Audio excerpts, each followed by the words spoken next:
శుక్లాంబరధరం విష్ణుం శశివర్ణం చతుర్భుజం ప్రసన్నవదనం ఛాయేత్ సర్వవిఘ్నోపశాంతయే. శాస్త్రంలోని శబ్దాల యొక్క అర్థాల యొక్క అందం గ్రహించినంత మాత్రాన స్వరూపం యొక్క అనుభవం కలగదు. ఎంతవరకు అన్వేషణ విచారం జరుగునో అంతవరకు ఆత్మ యొక్క అనుభవం ప్రాప్తించదు. ఎందుకంటే అది బుద్ధి చేత గ్రహించదగింది కాదు. ఇంద్రియాలను ఎంత దూరం ప్రసరింపచేసినా అదొక బాహ్య పదార్థం కాకపోవడం వల్ల వాటి చేత గ్రహించబడదు. ఇంద్రియాలను నిగ్రహించినప్పుడు అది మనయందే సిద్ధమై ఉండుటచే గోచరించును. అలాగే విచారం చేస్తున్నా ఇది తెలియబడదు. ఆ విచారం నిలిపి మనస్సును నిరోధించినప్పుడు అది ప్రకాశిస్తుంది. అంటే ఇంద్రియాలను మనస్సును నిరోధించినప్పుడే అది భాషిస్తుంది. ఇది తప్ప ఇంకా ఏ పని చేసినా ఎవడు స్వరూపం గ్రహించలేడు. ఎవడు ఎంత దూరం పరిగెత్తినా తన నీడను తాను గ్రహించలేడు. స్వచ్ఛంగా ఉన్న అద్దంలో బాలుడు ఎన్ని ప్రతిబింబాలు చూస్తున్నా ఆ ప్రతిబింబాలకు ఆధారంగా ఉన్న అద్దం గ్రహించలేడు. అలాగే జనులంతా తమ యొక్క ఆత్మ అనే అద్దంలో ప్రతిబింబంగా ఉన్న జగత్తును చూస్తూ తమ ఆత్మను గ్రహించలేకున్నారు. వారికి ఆత్మ యొక్క పరిజ్ఞానం లేకుండాటయే అందుకు కారణం. ఆకాశం గురించి తెలియని వాడు దానిలో ఉన్న జగత్తును చూస్తూ దానికి ఆశ్రయమై ఉన్న ఆకాశాన్ని గుర్తించలేడు. అలాగే జనులు సర్వము చూస్తూ దానికి ఆశ్రయమై ఉన్న తమ ఆత్మను గుర్తించలేకున్నారు. ఒక వ్యక్తి యొక్క పరిచయం లేకపోతే ఆ వ్యక్తి మనకు కనిపిస్తున్నా ఇతను ఫలానా వాడు అని ఎలా గుర్తించలేమో, అలాగే చిత్త నిరోధం వల్ల స్వరూపం గోచరిస్తున్నా దాని గురించి పరిచయం లేకపోతే ఇది నా స్వరూపం అని గుర్తించటం సాధ్యం కాదు. కాబట్టి ఆత్మస్వరూపాన్ని గురించి చెబుతాను వినము. సూక్ష్మంగా చూస్తే జగత్తంతా జ్ఞానం జ్ఞేయం అని రెండు విధాలుగా ఉంది. ఆత్మ విషయంలో జ్ఞానం స్వతసిద్ధం, అంటే నేను ఉన్నాను అని గ్రహించడానికి ప్రత్యక్షం, అనుమానం మొదలైన ప్రమాణాలు ఏవి అక్కర్లేదు. అర్థం లేకపోతే ప్రతిబింబం లేనట్టు ఆత్మ లేకపోతే ఏదీ లేదు. ప్రమాణాలు లోకంలో జ్ఞానాన్ని కలిగించుటకు సాధనాలు. జ్ఞానం కావలసిన వారికి అవి ఆవశ్యకాలగును. కానీ వాడు తనను గురించి తాను తెలుసుకుంటున్నప్పుడు ఆ ప్రమాణాలు ఉపయోగించవు. స్వరూపం స్వతసిద్ధం ఒకటచే దాన్ని గ్రహించుటకు ప్రమాణాలతో పని లేదు. సూర్యుని చూపుటకు దీపములతో ఎలా పని లేదో అలాగే ఆత్మను గ్రహించుటకు ప్రమాణాలతో పని లేదు. కావున ఆత్మ ఏ సాధనం చేత కూడా సిద్ధించినది కాదు. అటువంటి జ్ఞానరూపమైన ఆత్మ ఎక్కడ ఉంది అని ఆక్షేపించడానికి ప్రశ్న సమాధానం రెండూ కుదరవు. ఎవరైనా ఆత్మ లేదు అంటే వాడు కూడా లేనివాడవుతాడు. ఉన్నవాడు ప్రశ్నించగలడు కానీ లేనివాడు ఎలా ప్రశ్నించును? అలాగే ఆత్మ లేకపోతే సమాధానం చెప్పువాడు కూడా ఉండడు. ఇక సమాధానం ఎలా పుడుతుంది? కాబట్టి ప్రతిబింబాలకు ఆధారమై ఉన్న అద్దం లేదని చెప్పడానికి ఎలా వీలు లేదో అలాగే సకల జగత్తు యొక్క ప్రతిబింబానికి ఆధారమై జ్ఞానరూపంగా పెద్ద అద్దంలా అందరిలోనూ ప్రకాశిస్తున్న ఆత్మ లేదని చెప్పడానికి వీల్లేదు. దేశకాలాల చేత కూడా దాని యందు విభాగాలు ఏర్పడటలేదు. ఎందుకంటే అవి కూడా దాని యందలి ప్రతిబింబాలే. మహాకాశంలో అనేక విభాగాలతో వివిధ పదార్థాలు గోచరిస్తున్నట్లు ఆత్మయందు జగత్తు వివిధ పదార్థాలుగా గోచరిస్తోంది. దేశకాలాలు నామరూపాలు మొదలైన వాటి వల్ల కనిపిస్తున్న భేదాలన్నీ జగత్తుకు సంబంధించినవే కానీ ఆత్మకు సంబంధించవు.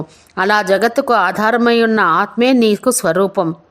వెండి చెంబు, వెండి కంచం మొదలైన విశేష నామరూపాలన్నింటికీ వెండి సామాన్య పదార్థం. అది ఆ నామరూపాలకి అతీతం. సామాన్యమైన వెండిలో చెంబు, కంచం మొదలగు అనేక పదార్థాలు ఎలా ఉన్నాయో అలాగే సామాన్య చైతన్యంలో జగత్తులోని పదార్థాలన్నీ ప్రకాశిస్తున్నాయి. జగత్తుకు ఆధారమై దానికి ఉనికిని ప్రకాశాన్ని కలిగిస్తున్న ఆ సామాన్య చైతన్యాన్ని తన స్వరూపంగా ఆ చైతన్యమే నేను అని గ్రహించి ఆ స్థితిలో నిలిచిన వానికి పరమేశ్వరత్వం సిద్ధిస్తుంది. ఆ చైతన్యాన్ని గుర్తించడానికి అనువైన స్థానం చెబుతాను విను. విషయాలతో సంబంధాన్ని పొందక కేవలంగా ఉండు జ్ఞానమే సామాన్య చైతన్యం. దాన్ని మన నిద్రకు జాగ్రత్తకు మధ్యలో గ్రహించవచ్చు. మనసు వివిధ పదార్థాలను గ్రహించుట జాగ్రత్త. అది తమస్సు చేత కప్పబడి ఉండడం నిద్ర. జాగ్రత్తను వదిలి తమస్సులో లీనమగుటకు ముందు మనసు క్షణకాలం పదార్థాల యొక్క రూపాలను పొందక కేవలం చైతన్యంగా ఉంటుంది. అలాగే జాగ్రత్తలో కూడా మనసు ఒక పదార్థం యొక్క జ్ఞానాన్ని వదిలి మరొక పదార్థం యొక్క జ్ఞానాన్ని పొందడానికి ముందు క్షణకాలం విషయరహితంగా కేవల చైతన్యంగా ఉంటుంది. చెట్టును దానిపై ఉన్న పక్షిని చూసినప్పుడు చెట్టు యొక్క జ్ఞానానికి పక్షి యొక్క జ్ఞానానికి మధ్య కొంచెం అంతరం ఉంటుంది. వెండిలో చెంబు యొక్క ఆకారం ఉంటే కంచం యొక్క ఆకారం ఉండదు.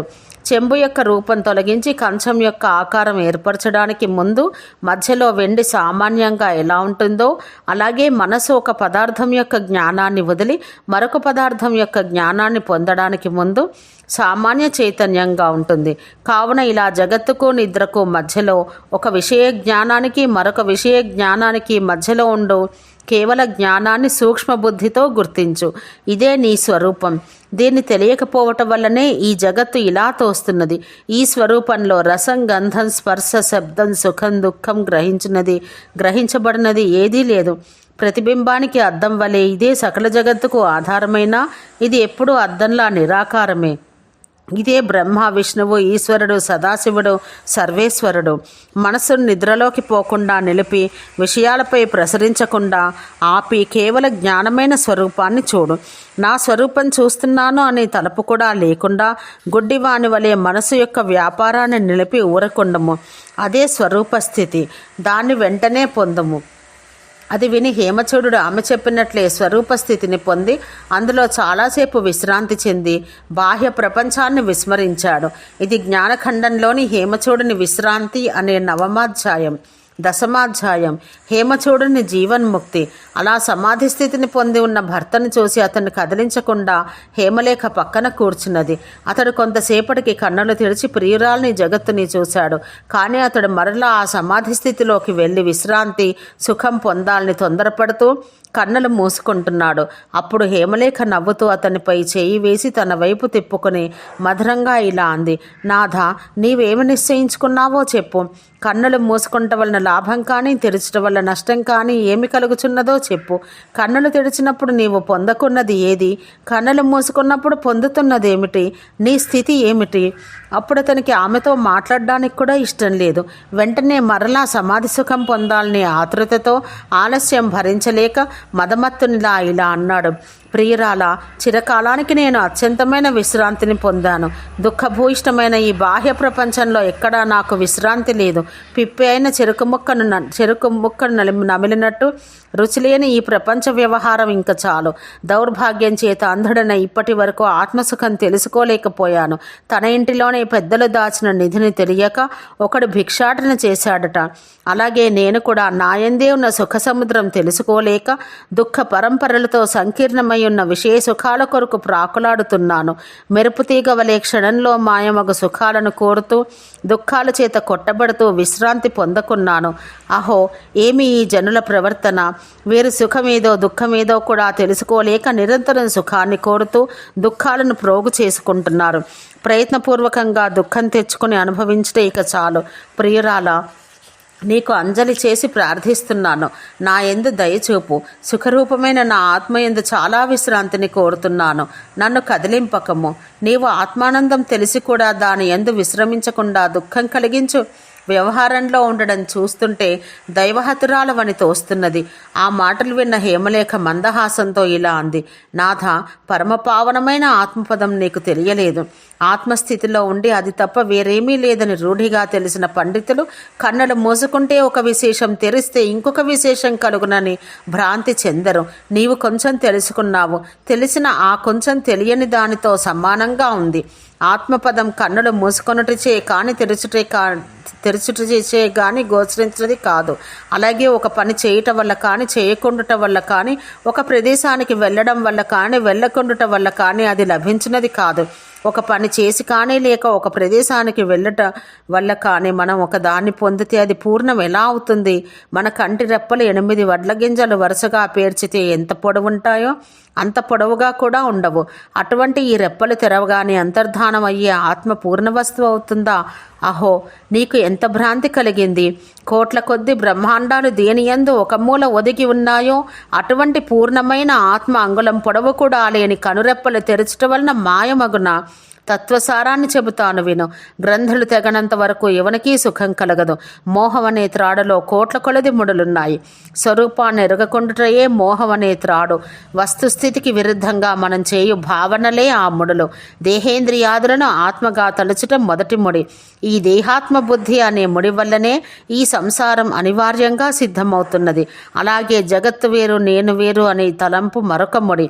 ఈ విధంగానే జీవుడు వేరు, ఈశ్వరుడు వేరు, ఒక జీవుని కన్నా మరొక జీవుడు భిన్నుడు మొదలైన తలంపులన్నీ ముడులే. స్వరూపాన్ని ఎరగకుండుట అనే నీ అజ్ఞానం అనాది కాలం నుండి త్రాడువలే ఎన్నో మెలకలు తిరిగి ముడులు పడి పురుషుని చుట్టుకుని ఉంది. ఆ ముడులు విచ్చిపోయి ఆ తాడు జారిపోతే పురుషుడు ముక్తుడగును. నీవు కన్నులు మూసుకొని దేన్ని పొందుతున్నావో అది నీ స్వరూపమే. అదే శుద్ధమైన జ్ఞానం. దానికి పైది ఏదీ లేదు. అదే సకల ప్రపంచం ప్రతిబింబించడానికి ఆధారమైన అద్దంగా ఉంది. అది ఎక్కడ ఎప్పుడు ఏ రూపంలో లేదో చెప్పు. ఎప్పుడైనా ఏ రూపంతో అయినా ఎక్కడైనా నీ నిజరూపమైన సామాన్య చైతన్యం లేదని నీవు చెబితే కనుక ఆ కాలం, ఆ దేశం, ఆ పదార్థం గొడ్రాలి బిడ్డల వలె లేనివే అగును. ఎందుకంటే అద్దం లేకుండా ప్రతిబింబాలు ఎలా ఉండవో అలాగే చైతన్యం లేకుండా ఏ పదార్థమూ ఉండదు, ప్రకాశించదు. చైతన్యం వల్లనే జగత్తంతా భాసిస్తున్నది. చైతన్యాన్ని వదిలితే ఎక్కడా ఏదీ భాషించదు. అటువంటి సర్వవ్యాపకమైన చైతన్యం నీవు కన్నులు తెరిచినంత మాత్రం చేత మాయమగునా? ఓం శాంతి శాంతి శాంతి.